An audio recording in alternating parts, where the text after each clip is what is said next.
जय हिंद साथियों। नमस्कार आप सभी को। स्वागत आप सभी का आपके अपने चैनल IQ स्टडी सेंटर पर। आज की क्लास में हम देखेंगे हरियाणा सिटी 2025 के लिए रीजनिंग का प्रैक्टिस सेट नंबर 23। हमारी जो क्लासेस चलती हैं चैनल के ऊपर, सुबह 6 बजे इंडिया करंट अफेयर्स, सुबह 7 बजे हरियाणा करंट अफेयर्स, 9:30 बजे हरियाणा जीके, दोपहर को 12 बजे इंडिया जीके और दोपहर को 1 बजे रीजनिंग, और 2 क्लास लाइव चलती हैं 9 से 10 हरियाणा जीके और 10 से 11 इंग्लिश। अगर आप चैनल पर पहली बार आए हैं तो चैनल को सब्सक्राइब कर लेना, बेल आइकन पर क्लिक कर लेना।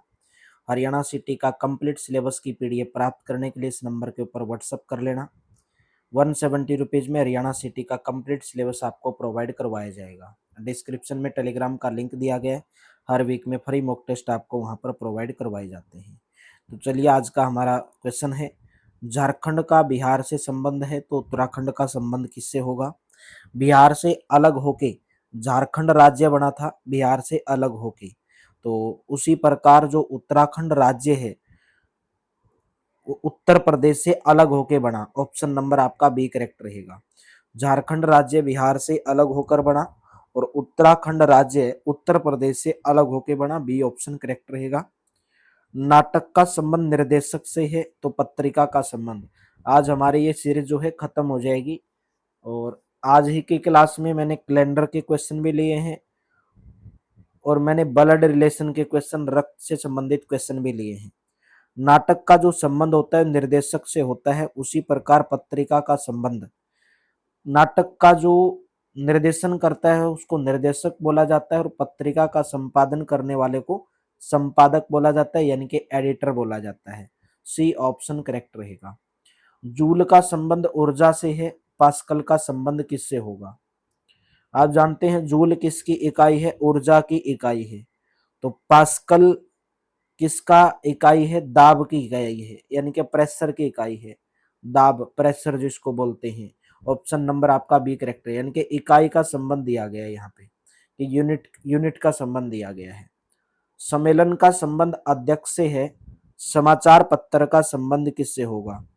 सम्मेलन का प्रधान, सम्मेलन का जो प्रधान होता है, सम्मेलन की जो अध्यक्षता करता है उसको अध्यक्ष बोला जाता है। और समाचार पत्र का जो प्रधान होता है, समाचार पत्र का प्रधान जो होता है उसको संपादक यानी कि एडिटर बोला जाता है। ऑप्शन नंबर आपका डी करेक्ट रहेगा। सम्मेलन के प्रधान को अध्यक्ष बोलता है, उसी प्रकार समाचार पत्र का प्रधान यानी कि संपादक यानी कि एडिटर होता है। पारिस्थितिकी, इकोलॉजी का संबंध पर्यावरण से है। उत्तक विज्ञान यानी कि हिस्टोलॉजी का संबंध किससे होगा। पारिस्थितिकी, इकोलॉजी में पर्यावरण का अध्ययन किया जाता है, एनवायरमेंट का अध्ययन किया जाता है। उसी प्रकार विज्ञान यानी कि हिस्टोलॉजी में किसका अध्ययन किया जाता है, टिश्यू, ऊतकों का अध्ययन किया जाता है। पारिस्थितिकी में इकोलॉजी का अध्ययन किया जाता है, उसी प्रकार ऊतक विज्ञान में हिस्टोलॉजी का अध्ययन किया जाता है। नेक्स्ट क्वेश्चन है टिश्यू का, हिस्टोलॉजी में टिश्यू का अध्ययन किया जाता है ऊतक का। मुसलमान का संबंध मस्जिद से है तो सिख का संबंध किससे होगा। जिस प्रकार मस्जिद मुसलमानों का धार्मिक स्थल होता है उसी प्रकार सिखों का धार्मिक स्थल गुरुद्वारा होता है। D option will be correct. Next question, फूल का संबंध पंखुड़ी से है, पुस्तक का संबंध किससे होगा। जिस प्रकार कई पंखुड़ियों से मिलकर फूल का निर्माण होता है, कई पंखुड़ियों से मिलकर फूल बनता है, उसी प्रकार बहुत सारे पृष्ठों से, बहुत सारे पेजों से मिलकर पुस्तक बनती है। ए ऑप्शन करेक्ट रहेगा। पौधे का संबंध वृक्ष से है तो लड़की का संबंध किससे होगा। आप जानते हैं पौधा बड़ा होकर क्या बन जाता है, वृक्ष बन जाता है। उसी प्रकार लड़की बड़ी होकर क्या बन जाती है, औरत बन जाती है। ऑप्शन नंबर ए करेक्ट हो जाएगा। ठीक है, पौधे वृक्ष, पौधा बोलते हैं ना, पौधा लगा दो, तो पौधा लगाने का मतलब है कि छोटा पौधा लगाते हो, ऐसा थोड़ी बड़ा पौधा लगाते हो। बड़ा होने के बाद उसको वृक्ष बोल दिया जाता है। और उसी प्रकार लड़की को बड़े होने के पास बाद औरत बोल दिया जाता है। नेक्स्ट बताओगे, टेनिस का संबंध कोर्ट से है तो मुक्केबाजी का संबंध किससे होगा। टेनिस कोर्ट पर खेला जाता है, टेनिस जहां पर खेला जाता है उस जगह को कोर्ट बोला जाता है। मुक्केबाजी जहां पर खेली जाएगी उस स्थान को रिंग बोला जाता है। मुक्केबाजी रिंग के अंदर खेली जाती है, टेनिस कोर्ट के अंदर खेली जाती है। डॉक्टर का संबंध रोगी से है, वकील का संबंध किससे होगा? डॉक्टर रोगी का उपचार करता है, उसी प्रकार वकील किसका? अपने मुंह वकील का उपचार तो नहीं करता, उसका मुकदमा लड़ता है। डॉक्टर रोगी का उपचार करता है, डॉक्टर का काम है रोगी का उपचार करना, और वकील का काम है अपने मुंह वकील का मुकदमा लड़ना। D option will be correct. चांद का संबंध उपग्रह से, पृथ्वी का संबंध किससे होगा? चांद एक उपग्रह है और पृथ्वी क्या है? एक उपग्रह है। पृथ्वी एक ग्रह है, चांद उपग्रह है। बी ऑप्शन करेक्ट रहेगा। शेफ का संबंध रेस्टोरेंट से है, तो दवा बेचने वाले का संबंध दवा से, औषधालय से, भंडार से, औषध विक्रेता से। तो आप जानते हैं कि शेफ यानी कि जो आप इंग्लिश में बोलते हैं SCHEF, शेफ हिंदी में बोला जाता है शेफ। शेफ का संबंध रेस्टोरेंट से है, तो दवा बेचने वाले का संबंध। आप जानते हैं शेफ, शेफ बोला जाता है जो खाना बनाते हैं। जो शेफ कहाँ पर रहता है? रेस्टोरेंट के अंदर खाना बनाने के लिए। और दवा बेचने वाला कहाँ पर रहता है? मेडिकल स्टोर के अंदर यानी कि औषधालय के अंदर दवाएं बेचने के लिए। तो राइट ऑप्शन आपका बी ऑप्शन करेक्ट हो जाएगा। लखनऊ का संबंध उत्तर प्रदेश से, त्रिवेंद्रम का संबंध किससे होगा? जिस प्रकार लखनऊ उत्तर प्रदेश की राजधानी है, यहाँ पर राजधानी का संबंध दिया गया है, उसी प्रकार त्रिवेंद्रम केरल की राजधानी है। बी ऑप्शन करेक्ट रहेगा। वायरस का संबंध वायरोलॉजी से, तो एंट का संबंध किससे होगा? आप जानते हैं वायरोलॉजी के अंतर्गत, वायरोलॉजी के अंतर्गत वायरस का अध्ययन किया जाता है। उसी प्रकार एंटमोलॉजी के अध्ययन, एंट का अध्ययन, जो चींटियां होती हैं चींटियां, एंट का अध्ययन किया जाता है। तो राइट ऑप्शन आपका एटोमोलॉजी हो जाएगा। क्या हो जाएगा? एटोमोलॉजी। ऑप्शन नंबर आपका डी करेक्ट हो जाएगा। एंटोमोलॉजी लिखना चाहिए, एंटो। एंटोमोलॉजी के अंतर्गत एंट का अध्ययन किया जाता है। वायरोलॉजी के अंतर्गत वायरस का अध्ययन करना वायरोलॉजी बोला जाता है, एंट का अध्ययन करना एंटोमोलॉजी बोला जाता है। गंगा का संबंध सोन से है, सिंधु का संबंध किससे होगा? आप जानते हैं गंगा की सहायक नदी सोन नदी है, और सिंधु की सहायक नदी कौन सी होगी? गंगा की सहायक नदी सोन नदी, और सिंधु की सहायक नदी होगी झेलम नदी। ऑप्शन नंबर आपका बी करेक्ट हो जाएगा भाई, झेलम नदी हो जाएगी। नेक्स्ट क्वेश्चन बताएंगे। नैनीताल का संबंध उत्तराखंड से है, मुन्नार का संबंध किससे होगा? जिस प्रकार नैनीताल जो है उत्तराखंड राज्य का एक क्या है? हिल स्टेशन है, उसी प्रकार मुन्नार क्या है? केरल राज्य का एक हिल स्टेशन है, केरल राज्य का हिल स्टेशन। तो डी ऑप्शन लगाओगे भाई, डी ऑप्शन, क्योंकि मुन्नार जो है वो केरल राज्य का हिल स्टेशन है, और उत्तराखंड राज्य का हिल स्टेशन नैनीताल है, हिल स्टेशन। ठीक है, तो यहाँ पर ऑप्शन नंबर आप डी लगाओगे, मुन्नार केरल का ही हिल स्टेशन है। नेक्स्ट बताओगे। रक्षा दल का संबंध जहाज से है, तो शिष्टमंडल का संबंध किससे होगा? मतदाता, प्रतिनिधि, राजनीतिक या लेखक? जिस प्रकार रक्षा दल में जहाज भी आते हैं, उसी प्रकार शिष्टमंडल में प्रतिनिधि आते हैं। भाई दल, जहाज के अंदर जो होते हैं उनको रक्षा दल, जहाज रक्षा दल की श्रेणी में आते हैं। उसी प्रकार शिष्टमंडल में कौन आते हैं? प्रतिनिधि आते हैं। बी ऑप्शन करेक्ट हो जाएगा। ताल का संबंध संगीत से है, तो डिजाइन का संबंध किससे होगा? संगीत के लिए क्या जरूरी होता है? सही ताल जरूरी होती है। अगर आपको संगीत आता है तो उसकी ताल लगानी पड़ेगी, सही ताल जरूरी होती है। तो उसी प्रकार डिजाइन के लिए एक वास्तुकार की आवश्यकता होती है। संगीत के लिए ताल की जरूरत होती है, ताल रहेगा तभी संगीत बढ़िया रहेगा, वास्तुकार बढ़िया रहेगा तभी डिजाइन बढ़िया रहेगा।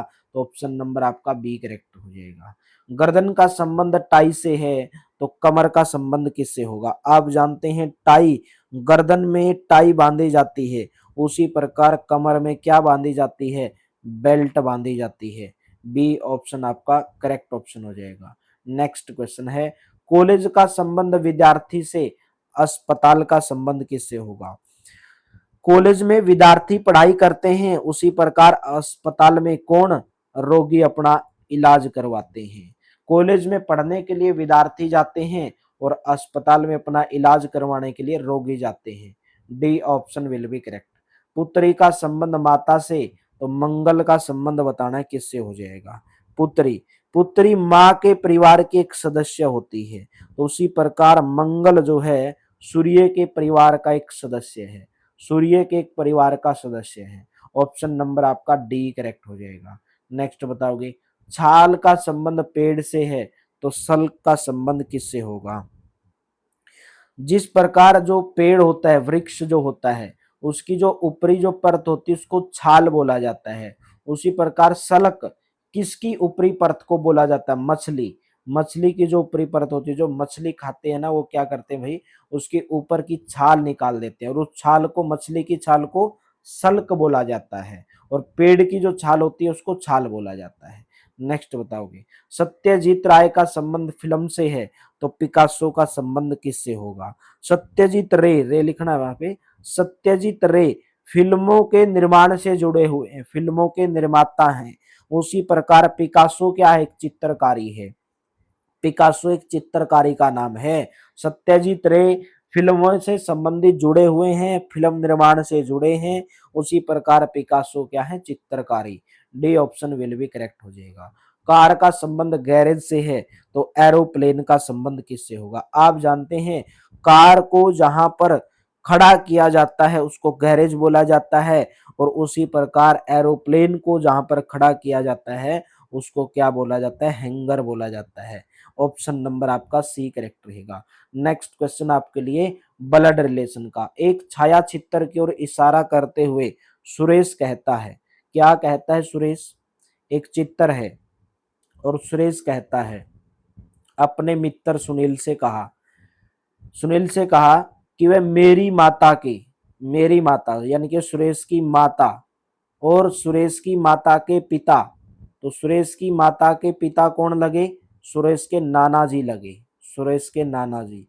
पिता की इकलौती पुत्री है कौन, ये चित्र वाली महिला, ये चित्र वाली जो महिला है वो क्या बोल रहे सुरेश, ये जो चित्र वाली महिला है मेरी माता की, सुरेश की माँ की पिता यानी कि सुरेश के नाना की इकलौती बेटी है। तो बताना सुरेश का छाया चित्र की स्त्री से क्या संबंध है, तो सुरेश उस स्त्री के क्या लगेंगे, पुत्र लगेंगे भाई। ऑप्शन नंबर आपका यहाँ पर बी ऑप्शन जो है करेक्ट ऑप्शन हो जाएगा। नेक्स्ट क्वेश्चन है, एक छाया चित्र की, एक छाया चित्र में एक लड़की की ओर इशारा करते हुए अमर ने कहा, भाई एक लड़की की ओर इशारा कर रहा है, ये कोई लड़की है, ये गर्ल है, ठीक है, और अमर बता रहा है, अमर अमर क्या कह रहे हैं, अमर ने कहा उसकी माता, किसकी, इस गर्ल की माता, माता का जो भाई है, माता का जो भाई है, तो गर्ल का कौन लगा, मामा, कौन है, मेरी माता, उसकी माता का भाई मेरी माता, यानी कि अमर की माता के पिता, तो अमर के नाना, और अमर के नाना का इकलौता पुत्र है कौन, ये किसका, उस गर्ल का भाई। तो पूछा गया है कि उस लड़की का अमर से क्या संबंध है, तो लड़की अमर की बहन लगेगी। ऑप्शन नंबर बी कैसे लगेगी, देखिए गर्ल की माँ हो गई और गर्ल की माँ का भाई कौन है, अमर की माता का पिता, तो अमर के माता कौन हो गई, उसकी मम्मी, और उसकी मम्मी के पिता उसके नाना, और उसके नाना का पुत्र है, तो उसके नाना का पुत्र है, तो ये अमर का भी मामा लगा और गर्ल का भी मामा लगा, तो दोनों का मामा लगा, तो दोनों की माँ कौन होगी, ये माँ हो गई, तो ये दोनों आपस में भाई बहन हो गए। बी ऑप्शन करेक्ट हो जाएगा। नेक्स्ट क्वेश्चन है, युवती की ओर देखते हुए एक पुरुष ने कहा, इनके इकलौते भाई का पुत्र मेरी पत्नी का भाई है।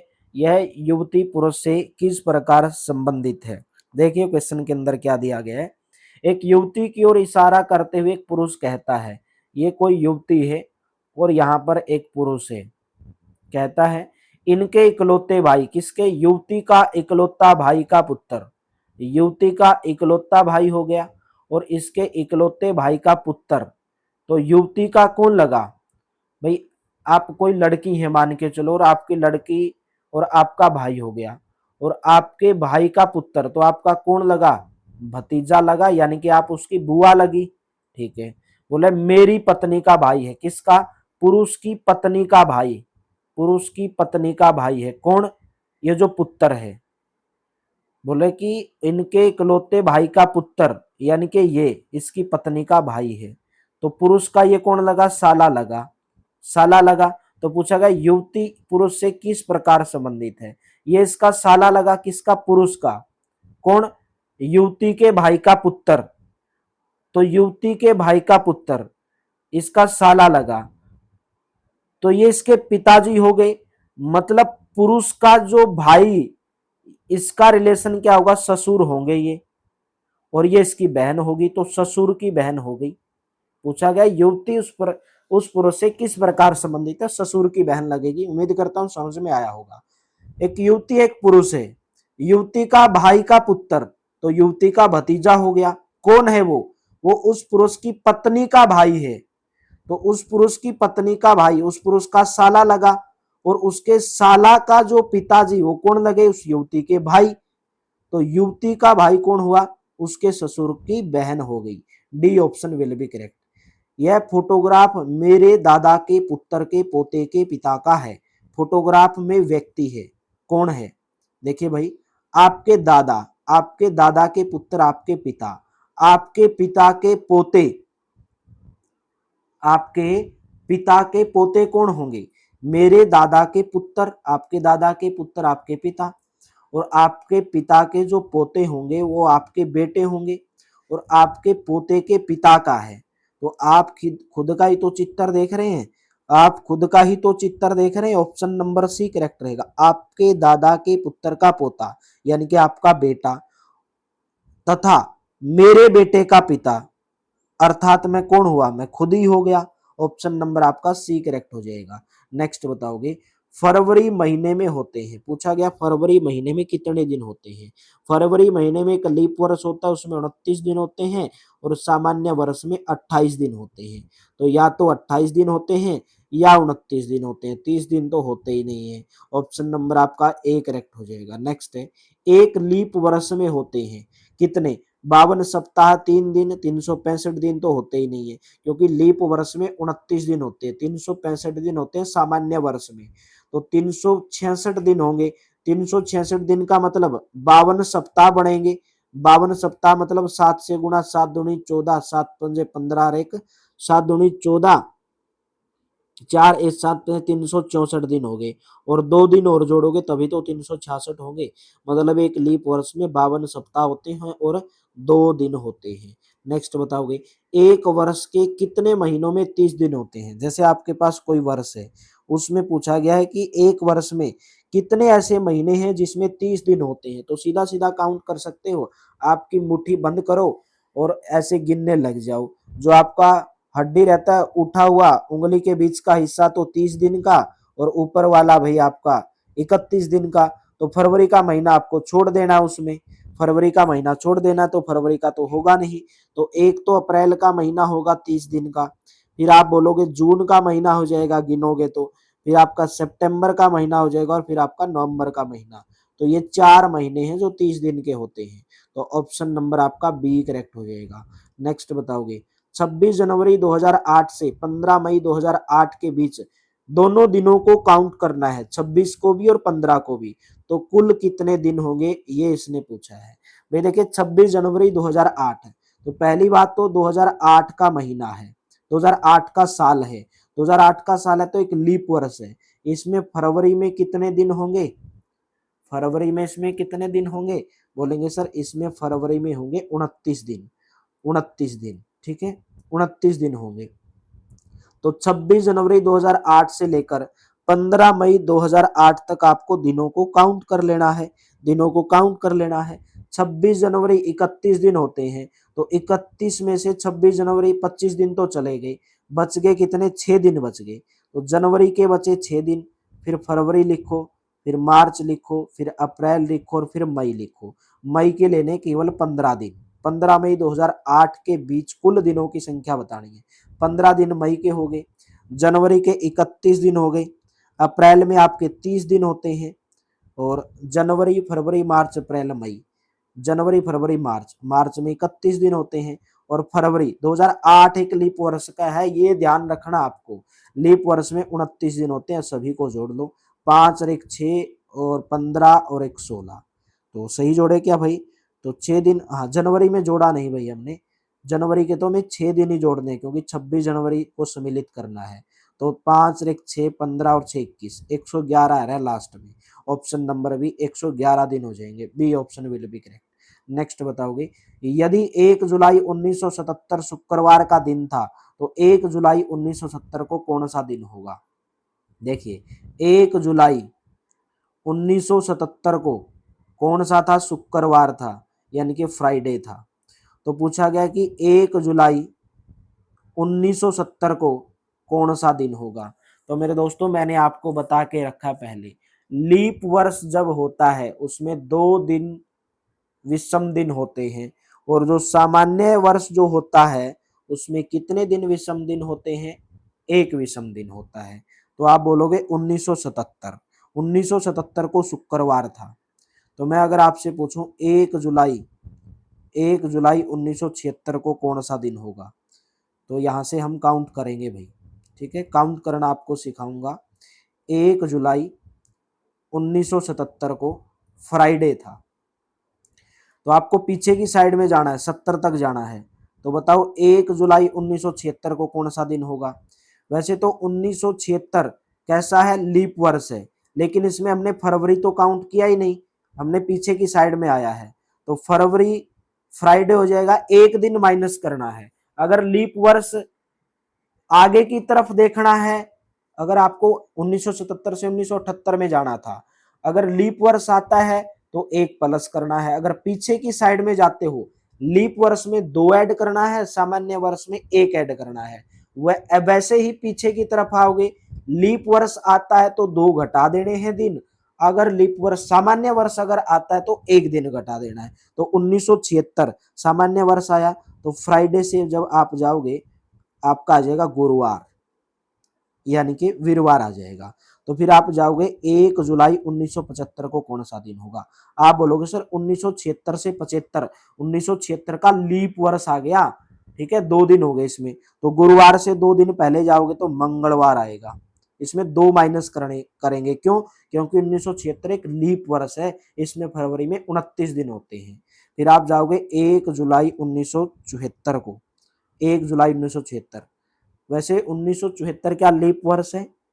लीप वर्ष नहीं है, तो 1 माइनस कर दोगे, यानी कि सोमवार आ जाएगा। फिर आप 1 जुलाई 1973 को जाओगे, 1 माइनस कर दोगे, रविवार। जब तक सामान्य वर्ष है रविवार माइनस करते जाओगे। लीप वर्ष आपको निकालना पड़ता है 4 से भाग देकर। तो 1 जुलाई 1972 को कौन सा दिन होगा? रविवार से 1 माइनस कर दोगे, शनिवार आ जाएगा, शनिवार।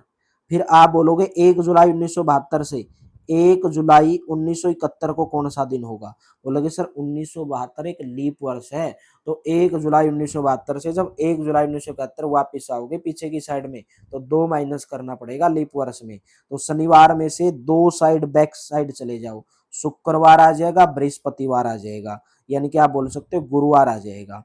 तो पूछा किसने? 1 जुलाई 1970 को कौन सा दिन होगा? तो 1 जुलाई 1970 को, 1971 से 1970 में आओगे, 1 माइनस कर देना है। तो 1 माइनस करोगे, गुरुवार से 1 माइनस करोगे तो कितना हो जाएगा? बुधवार हो जाएगा। तो राइट ऑप्शन आपका ऑप्शन नंबर ए करेक्ट हो जाएगा, ठीक है। तो 1 जुलाई 1970 को कौन सा दिन होगा? बुधवार होगा। सामान्य वर्ष में जाने पर 1 दिन की वृद्धि, और सामान्य वर्ष से लीप वर्ष में जाने पर 2 दिन की वृद्धि, बस आपको ये ध्यान में रखना। आगे की तरफ जाओगे तो +2 दिन कर देने हैं, और पीछे की तरफ आओगे तो घटा देने हैं, बस। नेक्स्ट बताओगे, यदि यहाँ पे आपको ये हटा लेना है, 1 जनवरी 1966 को बुधवार था तो 3 मार्च 1996 दिया गया है, 1 फरवरी 1996, 1996 पहले तो देखो कौन सा है, लीप वर्ष है या नहीं है। 4 से भाग दोगे 1996 को, पूरा पूरा भाग चला जाएगा, मतलब ये लीप वर्ष है, इसमें फरवरी में 29 दिन होंगे। तो 1 फरवरी 1996 को बुधवार था, 1 फरवरी 1996 को बुधवार था। तो आप बोलते हो कि हर 7 दिन बाद दिन रिपीट होते हैं, हर 7 दिन बाद दिन रिपीट होते हैं। तो एक के बाद 8 तारीख को भी बुधवार होगा, 15 तारीख को भी बुधवार होगा, 22 15 और 7 22 को भी होगा, और 29 को भी। मतलब लास्ट का जो दिन था 29 फरवरी 1996, वो भी क्या था? बुधवार था। तो पूछा क्या उसने 3 मार्च को, तो 1 फरवरी 1 मार्च को जाओगे गुरुवार हो जाएगा, 2 को शुक्रवार और 3 को शनिवार। तो ऑप्शन नंबर आपका सी करेक्ट हो जाएगा। 3 मार्च को कौन सा दिन होगा, शनिवार का दिन होगा भाई, C option will be correct. Next बताओगे, यदि 30 जनवरी 2013 गुरुवार रहा हो तो 2 मार्च 2013 को कौन सा दिन था। भैया बोलोगे 30 जनवरी 2013, 30 जनवरी 2013 को गुरुवार रहा हो, अगर गुरुवार रहा हो तो पूछा गया है 2 मार्च 2013 को, 2013 को कौन सा दिन होगा, ये इसने पूछा है। 2013 एक सामान्य वर्ष है, यानी कि 8 दिन आते हैं इसके अंदर, इसमें फरवरी में 28 दिन आते हैं। तो आपको क्या कर लेना है, 30 जनवरी 2013 से 2 मार्च 2013 तक कितने दिन होंगे ये आपको काउंट करना है। ठीक है, 31 जनवरी, एक दिन तो आपका बच गया जनवरी का, प्लस में फरवरी के होंगे 28 दिन, प्लस में 2 मार्च होंगे आपके दिन के, तो 31 दिन हो गए, और 31 को 7 से भाग दो दोगे तो 7 चौका 28 और शेषफल बच गया 3, तो 3 शेषफल बच गया। तो गुरुवार था तो गुरुवार में 3 जोड़ दोगे, शुक्रवार शनिवार रविवार हो जाएगा। ऑप्शन नंबर आपका डी करेक्ट हो जाएगा, D option will be correct. Next question आपके लिए होमवर्क के लिए है, 1 जनवरी 2012 को सोमवार था, तो बताना है 1 जनवरी 2013 को कौन सा दिन होगा। ये क्वेश्चन आपके लिए होमवर्क के रूप में है। उम्मीद करता हूँ क्लास अच्छी लगी होगी, बेहतर लगी होगी। इस नंबर के ऊपर व्हाट्सअप करके हरियाणा सिटी का कंप्लीट सिलेबस की पीडीएफ आप मात्र मेरे दोस्तों 170 रुपीज में कंप्लीट सिलेबस आप प्राप्त कर सकते हैं। तो चलिए मेरे दोस्तों, thank you, have a nice day, मिलते हैं नेक्स्ट प्रैक्टिस सेट में।